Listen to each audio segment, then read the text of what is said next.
Hello dears, exercise 3.4 से पहले important theory है जिसे हमने स्टडी करना है। इसके अलावा जो है फिर हमारी एक्सरसाइज नहीं होगी अगर हम इसको नहीं पढ़ेंगे तो हमारा जो पहला है वो है inductive and deductive logic. Inductive logic या इंडक्शन क्या चीज़ है? जैसे देखिए कि एक शख्स जो है वो एक पेंसिलिन लेता है एक बार या दो बार, और पेंसिलिन लेने के बाद वो एलर्जिक हो जाता है। जैसे ही वो एलर्जिक होता है तो वो इस बेस पे अपना एक पर्सनल एक्सपीरियंस बना लेता है कि जैसे ही वो पेंसिलिन लेता है तो उसको एलर्जी हो जाती है।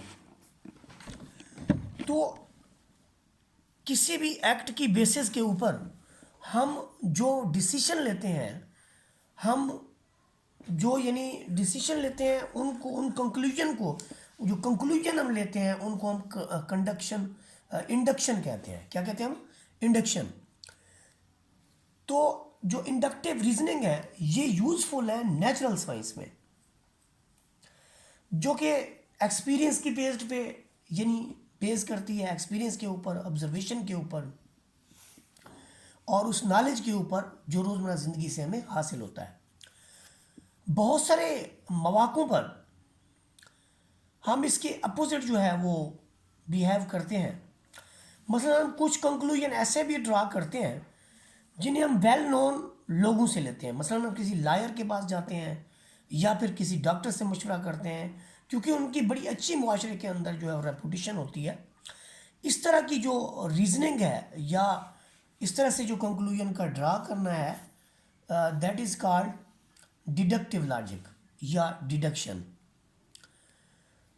तो डिडक्शन जो है इसको यूजुअली हम एलिमेंट्री क्लासेस के अंदर भी इस्तेमाल करते हैं। मसलन हम कहते हैं 2 4 6 के बाद जो है वो सीक्वेंस के अंदर क्या होगा, आपके पास 8 होगा, फिर इस तरह से अप टू सो ऑन। जैसे 1 4 9 है तो ये स्केयर है आपके पास। 9 के बाद आगे 16 होगा, फिर उसके बाद जो है वो 25 होगा अप टू सो ऑन 1 -1 इस तरह से, यानी जो भी है। तो ये हमारे पास जो है डिडक्टिव लॉजिक है या डिडक्शन है। इसके बाद हम बात करते हैं अरिस्टोटलियन लॉजिक की, कि अरिस्टोटलियन लॉजिक जो है ये क्या चीज़ है। जी हम देखते हैं जी, अरिस्टोटलियन लॉजिक जो है ये क्या चीज़ है हमारे पास। आप देखिए यहाँ पर कोई ऐसी एक स्टेटमेंट जो ट्रू हो या फिर आपके पास फॉल्स हो, इसके अलावा कोई और उसकी एग्जिस्टेंस ना हो, दो ही पॉसिबिलिटीज़ हो, या तो वो ट्रू हो या फॉल्स हो। This is called Aristotelian logic. मतलब deductive logic in which every statement is regarded as true और false and there is no any other option. कि ऐसा लॉजिक जिसके अंदर ट्रू और फॉल्स के अलावा कोई और लॉजिक मौजूद ना हो, ऐसी लॉजिक को हम कहते हैं अरिस्टोटलियन लॉजिक। और ऐसी कोई भी लॉजिक जिसके अंदर तीसरी या इससे ज़्यादा कोई ऑप्शंस हमारे पास मौजूद हो, that is called non Aristotelian logic. इसके बाद हमारे पास है कुछ सिंबॉलिक लॉजिक हैं, बड़ी गौर से देखें। इसके बाद जो है हमें इन्हीं पे ही काम करना है। नेक्स्ट सिंबॉलिक लॉजिक हमारे पास कौन से हैं? हमारे पास ये सिंबल है जिसे नेगेशन या नॉट का नाम देते हैं। सिंबलिक एक्सप्रेशन ऐसे है कि जैसे एक पी है तो इसको नेगेशन पी पढ़ेंगे। नेगेशन का मतलब है नॉट पी, यानी जो भी अगर हमारे पास एक स्टेटमेंट है पी, वो अगर ट्रू है तो नॉट पी मतलब उसका फॉल्स होगा। सिमिलरली आपके पास ये एंड के लिए स्टैंड होता है, यानी पी एंड क्यू, इसको स्टडी करेंगे पी एंड क्यू के तौर पर। इसको हम पढ़ेंगे P or Q, P or Q, और इसको हम पढ़ेंगे पी इम्प्लाइज क्यू, यानी ये इम्प्लाइज का साइन है, इफ देन इम्प्लाइज इसको पढ़ते हैं तो पी इम्प्लाइज क्यू। ये आपके पास है P F and only F Q, यानी इसको हम पी इक्विवेलेंट टू क्यू भी पढ़ा जा सकता है। इसके बाद जो हमारे पास नेक्स्ट यानी जो टॉपिक है वो है जी ट्रुथ टेबल के ज़रिए नेगेशन और जो हमने चीज़ें पढ़ी हैं उनका इस्तेमाल है। तो नेगेशन का मतलब क्या है कि पी कोई एनी प्रॉस्पोजिशन है तो उसका जो नेगेशन है डिनोटेड बाय नेगेशन पी। जैसे हम कोई एक प्रोपोजिशन लेते हैं और उसको हम कहते हैं कि वो ट्रू है तो उसकी नेगेशन फॉल्स होगी। अगर वो प्रोपोजिशन हमारी फॉल्स है तो फिर उसकी नेगेशन ट्रू होगी। आगे इसके बाद है कंजक्शन। कंजक्शन होता है एंड, यानी एंड का मतलब ये है कि अगर उसमें से यानी दोनों स्टेटमेंट ट्रू हो गई फिर तो वो ट्रू होगा, अदरवाइज जो है वो ट्रू नहीं होगा। मसलन आपकी एक एक स्टेटमेंट है ट्रू, दूसरी ट्रू है, पी ट्रू है, क्यू ट्रू है, तो फिर ये ट्रू होगा। बाकी आप देखें जिस भी कॉलम के अंदर चले जाएं एंड में इस बात का ख्याल रखिएगा कि एंड में कि दोनों स्टेटमेंट ट्रू होंगी तो फिर ट्रू आएगा। अदरवाइज अगर कहीं एक में फॉल्स है या दोनों में फॉल्स है तो हमारा पी एंड क्यू का जो रिजल्ट होगा वो फॉल्स में आएगा। इसकी उसने कुछ एग्जांपल्स भी दिए हैं कि Lahore is capital of Punjab and Quetta is the capital of Balochistan. तो दोनों स्टेटमेंट आपके पास ट्रू हैं। इसके बाद देखें डिसजंक्शन। डिसजंक्शन का क्या मतलब है, ये आर में आता है। डिसजंक्शन जो है वो आर में आता है और इसकी सिंबॉलिक जो है क्या इसकी यानी डेफिनेशन है ये गौर कीजिए ज़रा।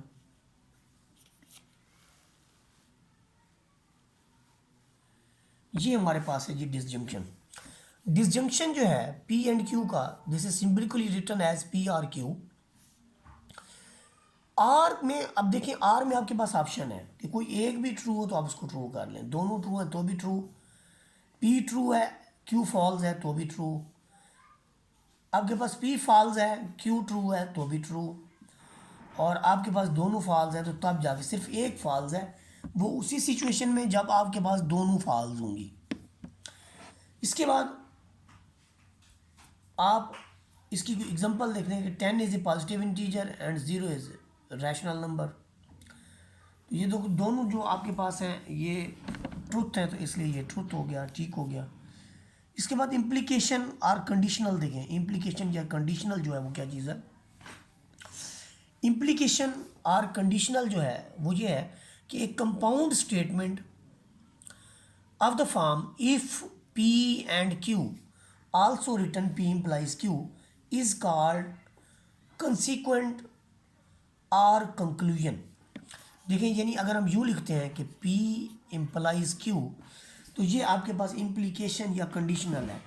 ऐसी सूरत में इसको आप कंसिक्वेंट या कंक्लूजन भी कहते हैं कि अगर आपका यानी P से ही हम Q का कंक्लूजन ड्रा कर रहे हैं कि एक प्रोपोजिशन अगर हमारे पास ट्रू है तो दूसरी भी ट्रू होगी, ये फॉल्स है तो वो उससे मतलब उसका क्या यानी रिलेशन है, this relation is called implication और कंडीशनल। उसके बाद हमारे पास जो नेक्स्ट है ये इम्प्लीकेशन का एक ट्रूथ टेबल है।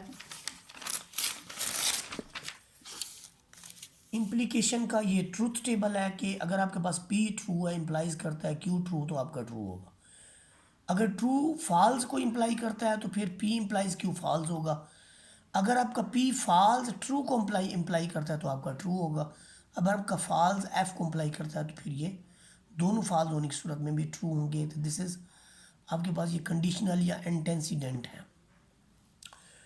उसके बाद देखें जो हमारे पास नेक्स्ट टॉपिक है वो ये है कि what is bio conditional. What is bio conditional, अब ये इम्प्लाइज एक वे से था, बायो कंडीशनल जो है ये दो वे से होगा। The preposition P implies Q and Q implies P is shortly written as P if and only if Q and is called bio conditional equivalent and it is read at P if and only if Q। अब इससे related हम एक truth table करेंगे। उस truth table को देखें कि हमने उसको जो है वो कैसे पढ़ना है कैसे करना है। ट्रूथ टेबल को देखें, हमारे पास ये टेबल है, आपका P ट्रू है Q ट्रू है तो P implies Q true, Q implies P true. तो इन दोनों स्टेटमेंट को अगर हम कवर अप करें तो आपका P if and only if Q बनता है। दूसरे में देखें आपका P इम्प्लाइज करता है Q को फॉल्स, अगर P ट्रू है तो ये फॉल्स होगा। P और Q यहाँ पर देखें आप अगर आपका ये ट्रू है तो फिर Q फॉल्स है तो P इम्प्लाइज Q फॉल्स हो गया और Q इम्प्लाइज P ट्रू हो गया। तो अब दोनों स्टेटमेंट को अगर आप यहाँ पर इफ़ एंड ओनली इफ़ की केस में करें, एक फॉल्स है दूसरी ट्रू है, तो आप रिजल्ट फॉल्स में जाएगा, और एक ट्रू है दूसरा फॉल्स है तो भी फॉल्स में जाएगा, दोनों ट्रू हैं तो ट्रू में जाएगा।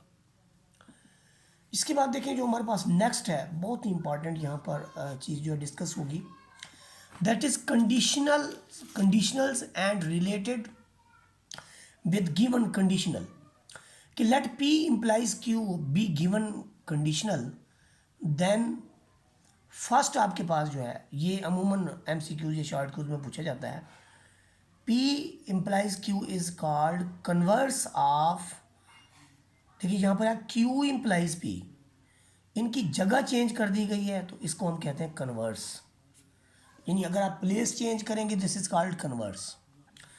और अगर आप दोनों के साथ यानी नेगेशन को ख़त्म करेंगे, ये देखें negation of P implies negation of Q, आपने दोनों तरफ से नेगेशन ख़त्म कर दी तो ये आपका इन्वर्स हो गया। और अगर आपने नेगेशन के साथ उनकी प्लेस भी चेंज कर दी, बहुत चीज़ें चेंज कर दी, यानी नेगेशन भी चेंज की और उनकी प्लेस भी चेंज की, दैट इज़ कॉल्ड कंट्रा पॉजिटिव। अब उन्होंने इसका जो है एक ट्रूथ टेबल दिया है कि ये हमारे पास सारा P है, ये Q है, ये आपका नेगेशन ऑफ P है। नेगेशन ऑफ P कैसे होता है कि जो आपके पास देखें यहाँ पर आपके पास P है, यहाँ पर Q है, ये आपके पास नेगेशन ऑफ P है, ये नेगेशन ऑफ Q है। जब आपका P ट्रू होगा नेगेशन फॉल्स होगी, Q ट्रू होगा नेगेशन फॉल्स होगी। इसी तरह सारा टेबल आपने जो है ना इसका फॉर्म करना है।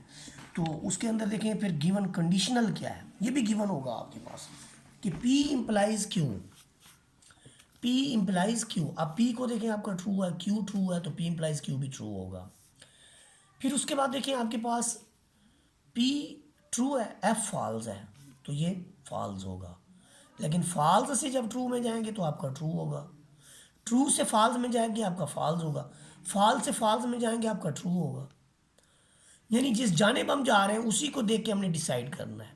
तो दिस इज, ये गिवन कंडीशन है, ये इसका कन्वर्स है। आप कन्वर्स के अंदर देखें कि हमने इनकी प्लेस चेंज की है, कि P इम्प्लाइज Q लिखा है, यहाँ पर हमने Q इम्प्लाइज P लिख दिया है, जगह चेंज की है। उसके बाद देखें जब हम इसका इन्वर्स करते हैं तो एक नेगेशन लगा देते हैं, और जब हम इसका कंट्रा पॉजिटिव करते हैं तो हम नेगेशन के साथ इनकी जगह भी चेंज कर देते हैं। एक तो नेगेशन लगाते हैं फिर जगह भी चेंज कर देते हैं। तो देखिए ये दोनों चीज़ें हमने कहाँ से मिली, देखें negation of P implies negation of Q, ये फॉल्स है ये फॉल्स है, तो ये आपके पास ट्रू होगा। ये हमें कहाँ से मिला, दोनों फॉल्स हैं तो ये आपके पास ट्रू आया था। इसके बाद देखें जो हमारे पास नेक्स्ट है कि अगर आपके पास negation of P negation of Q true है तो negation of Q negation of P जो होगा वो आपके पास फॉल्स होगा। फिर आपके पास negation of P negation of Q false है तो ये ट्रू होगा, ये ट्रू होगा, तो दोनों ट्रू होंगे। इसके बाद हमारा जो नेक्स्ट है ये है जी कुछ हमारे पास जो है कुछ ट्रूथ टेबल हैं, उन्हें देखना बड़ा लाजमी है। यहाँ पर देखें आपके पास P दिया हुआ है, Q दिया हुआ है, P इम्प्लाइज Q आपको दिया हुआ है, P इम्प्लाइज Q के बाद जो है ये R P दिया हुआ है। R में आप देखें R का बड़ा ज़बरदस्त मेथड है कि एक तो आपने इसको देखना है किसके साथ, P के साथ, इन दोनों में से एक भी ट्रू होगा तो ये ट्रू चला जाएगा, इन दोनों में से एक भी फॉल्स हुआ, ये एंड है ना, तो एंड जब भी होगा, एंड के अंदर देखें, एंड के अंदर अगर आपके पास वन भी फॉल्स हुआ तो आपका ये F चला जाएगा, दोनों ट्रू होंगे तो तब ट्रू आएगा। तो इसलिए देखें ये इस कॉलम को हम इसके साथ देख रहे हैं, इस कॉलम को हम इसके साथ देख रहे हैं, तो इन दोनों में देखें ट्रू ट्रू तो फिर ट्रू, ट्रू फॉल्स तो आपका false, false true false, false true false, यानी दोनों ट्रू होंगे तो ट्रू लिखेंगे। लेकिन जो आपके पास है ना ये आर की फॉर्म में कि दिस आर दिस, फिर हम इन दो टेबल्स को देखेंगे, कौन कौन से, P implies Q and P implies Q, इन दोनों टेबल्स को देखेंगे, ये ट्रू ट्रू है तो ट्रू, फॉल्स फॉल्स है तो ट्रू, ट्रू फॉल्स है तो ट्रू, ट्रू फॉल्स है तो ट्रू, क्योंकि इसमें फिर आपके पास आर की कंडीशन आ गई है। अब देखिए इसके बाद हमारी बड़ी इंपॉर्टेंट जो है डेफिनेशन स्टार्ट होगी कि टेटोलॉजी किस चीज़ को कहते हैं। टेटोलॉजी आपके पास ये है कि कोई स्टेटमेंट ट्रू है तमाम पॉसिबल वेरिएबल्स के लिए जो उसके अंदर इन्वॉल्व है, दिस इज़ कॉल्ड टेटोलॉजी। उसके बाद आपके पास है अब्सर्डिटी या कंट्राडिक्शन, कि एक ऐसी स्टेटमेंट जो हमेशा फॉल्स होती है, दिस इज़ कॉल्ड अब्सर्डिटी या कंडीशनल और कंट्राडिक्शन। अब हम इससे रिलेटेड कुछ जो है हमारे पास कुछ जो है क्वांटिफायर्स हैं, इनको हम गौर से देखेंगे। क्वांटिफायर्स किस तरह के हैं? ये यूनिवर्सल क्वांटिफायर्स जो हैं ये आपके पास है for all and there exists, for all and there exist, और एग्जिस्टेंशियल ये वाला है, और ये फॉर ऑल जो है ये यूनिवर्सल है। फॉर ऑल आपका यूनिवर्सल है और दूसरा जो है ये एग्जिस्टेंशियल क्वांटिफायर है। तो ये शॉर्ट क्यूज़ में या एमसीक्यूज़ में आपसे पूछे जा सकते हैं। अब ज़रा हम इसकी एक्सरसाइज को ऑब्जर्व करेंगे। एक्सरसाइज का सलूशन के लिए हम नोट्स का इस्तेमाल करेंगे, तो इसलिए बुक के पेजेस या बुक्स को जो है वो हम साइड पे कर लेते हैं। अब हम एक्सरसाइज के लिए क्वेश्चन नंबर 1 के अंदर देखें।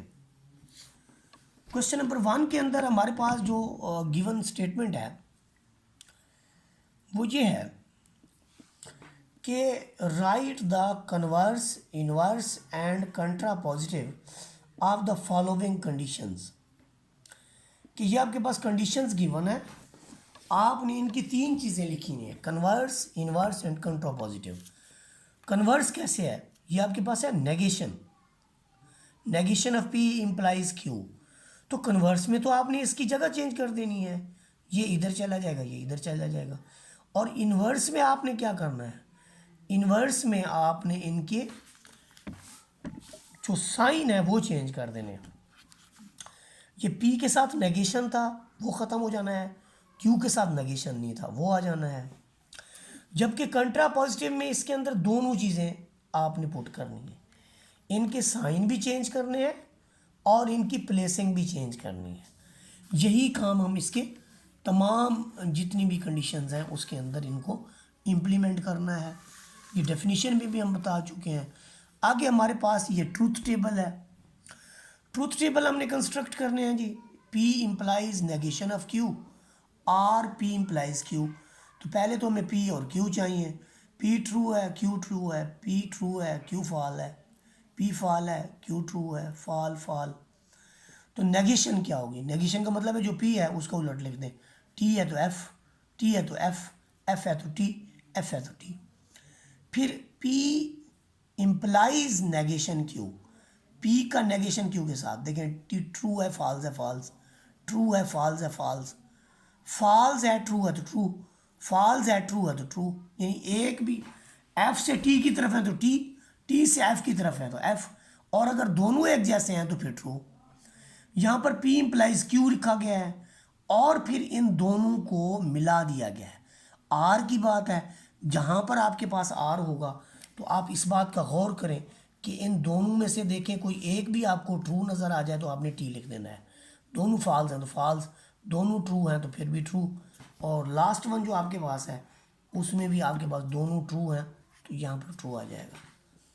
इसके बाद देखें जो नेक्स्ट हमारे पास क्वेश्चन है, इसके अंदर हमने क्या करना है? हमने एक ट्रूथ टेबल फॉर्म करना है। P and negation Q implies Q, P and negation of P, this will implies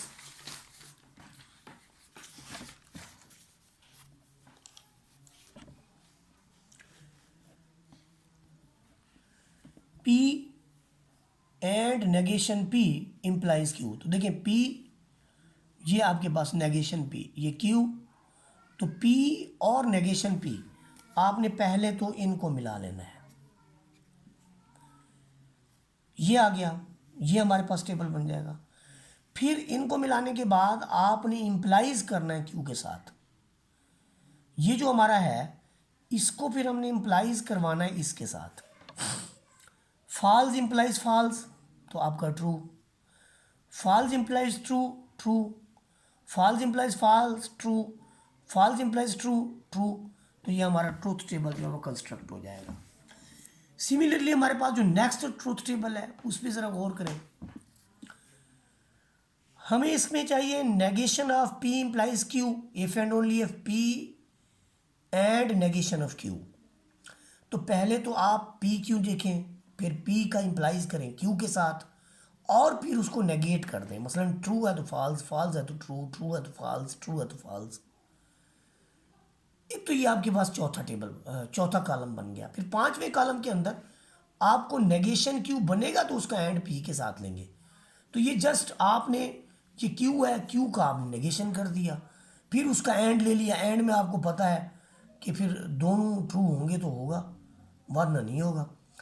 फिर ये जो कॉलम आपके पास बना है इस कॉलम को आपने इफ़ एंड ओनली इफ़ कर देना है इस कॉलम के साथ।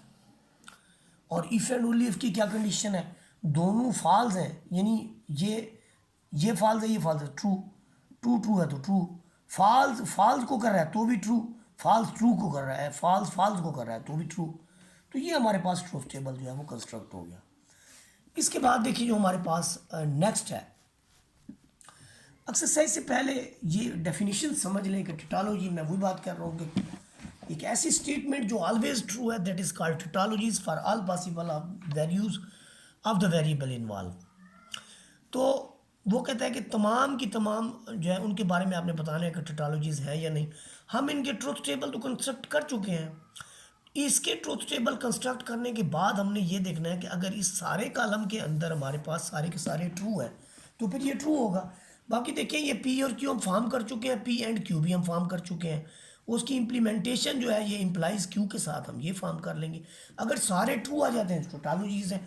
अब उसके अंदर जितने भी वेरिएबल इन्वॉल्व हैं, पी है, क्यू है, पी एंड क्यू है, मैटर नहीं करता। इसी तरह से जो नेक्स्ट हमारे पास है उसके अंदर भी देखें P implies P and Q. पहले तो हम पी लिखेंगे, क्यू लिखेंगे, फिर पी एंड क्यू फॉर्म करेंगे। पी आर क्यू का मतलब ये होता है कि दोनों में से एक भी ट्रू हो तो आपको ट्रू आ जाएगा। अब उसकी यानी पी की आपने लेना है इसके साथ, P P implies P and Q के साथ। तो उसमें से कोई एक, ये देखें आपके पास इम्प्लाइज है ना, तो आपने बाद वाले को ज़्यादा वो कवर अप करना है। True true true true true true, false true है तो भी ट्रू, फॉल्स के साथ फॉल्स है तो भी ट्रू। अब सारे के सारे एलिमेंट जब आपके पास ट्रू की फॉर्म में आ चुके हैं तो इसका मतलब क्या हुआ, इसका मतलब यही हुआ कि ये आपके पास टोटोलॉजीज़ हैं। टोटोलॉजीज़ वही होती हैं जिसके अंदर मौजूद वेरिएबल यानी स्टेटमेंट जो है वो सारी की सारी ट्रू हो। इसके बाद हम बात करते हैं क्वेश्चन यानी अगले कुछ पार्ट की। अब दोनों पार्ट के अंदर देखें, अब इनकी कंस्ट्रक्शन आपके लिए मेरे ख्याल में बहुत ही आसान हो गई होगी। देखिए इसकी कंस्ट्रक्शन, इस पर गौर करें ज़रा। हमें पी और क्यू तो हम ऑलरेडी बना चुके हैं, पी इम्प्लाइज क्यू सिंपल, और फिर जो पी इम्प्लाइज क्यू ये कहाँ से बनाते हैं हम, पी इम्प्लाइज क्यू यहाँ से बनाते हैं, फिर उसकी नेगेशन कर देते हैं। ये जो पी इम्प्लाइज क्यू हमने बना लिया उसकी नेगेशन भी कर ली, फिर उसका आपने पी से लेना है इम्प्लाइज, ये यहाँ से हमें पता चला। फिर उसका इम्प्लाइज हमने पी से लेना है, जब पी से इम्प्लाइज लेते हैं तो हम देखते हैं सारे सारे हमारे पास ट्रू आ जाते हैं। यही सिचुएशन यहाँ पर है। आप देखें कि आपने पी इम्प्लाइज क्यू लेना है, फिर उसका आर लेना है नेगेशन क्यू के साथ, नेगेशन क्यू का भी एक कॉलम आएगा, फिर एक नेगेशन पी का कॉलम आएगा, उसके साथ उसकी यानी इम्प्लाइज ले लेनी है। तो उसके अंदर अगर सारे के सारे एलिमेंट आपके ट्रू आ जाते हैं तो that will be the tautology. और क्वेश्चन नंबर 4 के अंदर देखें, वो कहता है कि डिटरमाइन करें whether each of the following is tautology a contingency और एन अब्सर्डिटी। टोटोलॉजी के तो अभी मैं आपको बता चुका हूँ जिसके अंदर सारी सारी स्टेटमेंट्स ट्रू होंगी तो वो टोटोलॉजीज होगा। और कंटीजेंसी कौन सी होगी कि वो जिसके अंदर एक ऐसी statement that can be true और false according to the truth variable involve in it. कि कंटीजेंसी वो होगी ये एक ऐसी statement which can be true और false according to the truth variables involve in it. और absurdity या कंट्रडिक्शन क्या होगा? A statement which is always false. तो टटालॉजी और absurdity एक दूसरे के बिल्कुल अपोजिट हैं। और कंटीजेंसी क्या होगा? कुछ उसके अंदर ट्रू होंगे, कुछ उसके अंदर फॉल्स होंगे according to the given statement. तो यहाँ पर क्वेश्चन नंबर 4 के अंदर बहुत ही सिंपल से टेबल है। आप इस टेबल के अंदर देखें कि ये इसके अंदर जो है एक ट्रूथ टेबल दिया हुआ है। हमने ट्रूथ टेबल की मदद से इसके बारे में बताना था कि ये क्या चीज़ है। दोनों के दोनों क्या हैं आपके पास? फॉल्स है, तो ये absurdity हो गई। उसके बाद देखिए यहाँ पर आप चेक करें, ये सारे के सारे आपके पास, ये टेबल तो आपको फॉर्म करने पड़ेंगे ना। यहाँ पर सारे के सारे आपके पास जो है क्या है आपके पास? ट्रू है, तो ये आपके पास टटालॉजी है। इसके बाद देखें ये भी सारे के सारे आपके पास नेक्स्ट क्वेश्चन के अंदर देखें ये फॉर्म करना अब आपको आ जाना चाहिए। ये सारे के सारे ट्रू हैं, तो ये भी आपके पास टटालॉजी होगी। उसके बाद जो हमारे पास लास्ट क्वेश्चन है, लास्ट क्वेश्चन हमारे पास है जी क्वेश्चन नंबर 5, जिसके अंदर हमने ये प्रूव करवाना है कि ये सारी चीज़ जो है इसके इक्वल है। तो पहले अब देखिए पी क्यू फॉर्म करने के बाद इन दोनों के नेगेशन के बाद इसका हमने एंड किया। एंड देखिए फॉल्स फॉल्स है तो भी फॉल्स, फॉल्स ट्रू है तो फॉल्स, ट्रू फॉल्स है तो फॉल्स, दोनों ट्रू होंगे तो फिर ट्रू होगा। एंड का यही है कि दोनों ट्रू हैं तो भी ट्रू, अदरवाइज ट्रू नहीं। एक भी फॉल्स हो गया तो फॉल्स, या दोनों फॉल्स हो गए तो भी फॉल्स। पी एंड क्यू ये बनाया, फिर हमने पी और इन दोनों का आर किया पी के साथ, यानी ये जो रिजल्ट है इसका हमने पी के साथ करना है। वो ये वाला कॉलम आ गया हमारा, और ये हमारी बन गई ये राइट हैंड साइड। अब लेफ्ट हैंड साइड में क्या चाहिए हमें? यानी सब के आर ले लें, 3 वैल्यूज़ का आर ले लें। 3 वैल्यूज़ का जब आप आर लेंगे तो सारे के सारे देखिए इसके अंदर 3 वैल्यूज़ कौन सी हैं? एक कॉलम, एक जो आपके पास है ये वाला है पी आर दिस, ये देखिए एक तो आपके पास ये वाला कॉलम होगा जिनका आपने लेना है एक। दूसरा आपके पास है नेगेशन पी, ये दूसरा कॉलम है। फिर इसके बाद उन्होंने कहा है तीसरा कॉलम, ये है पी एंड क्यू, ये हमारे पास है तीसरा कॉलम। अब इन 3 कॉलम्स में से ये वाला और ये वाला, इन 3 कॉलम्स में से कोई एक भी ट्रू हो तो हम ट्रू लिखेंगे। ये देखें ट्रू, फॉल्स, ट्रू, ट्रू। फिर आपके पास है फॉल्स, सारे फॉल्स, एक ट्रू हो गया है तो भी ट्रू। तो यहाँ पर देखिए आपके पास जो नेक्स्ट आपके पास है उसके अंदर सारे के सारे फॉल्स हैं। ट्रू, ट्रू, ट्रू के बाद फिर फॉल्स, फॉल्स, फॉल्स, सारे फॉल्स तो फॉल्स। इसके बाद इसके अंदर ट्रू, ट्रू, ट्रू, एक फॉल्स है, तो ये आपके पास ट्रू। तो ये इसके अंदर देखिए हमारे पास जो है ये कॉलम राइट हैंड साइड और लेफ्ट हैंड साइड आपके सेम है। तो ये हमारी जो 4 एक्सरसाइज है 2.4 वो कंप्लीट हुई।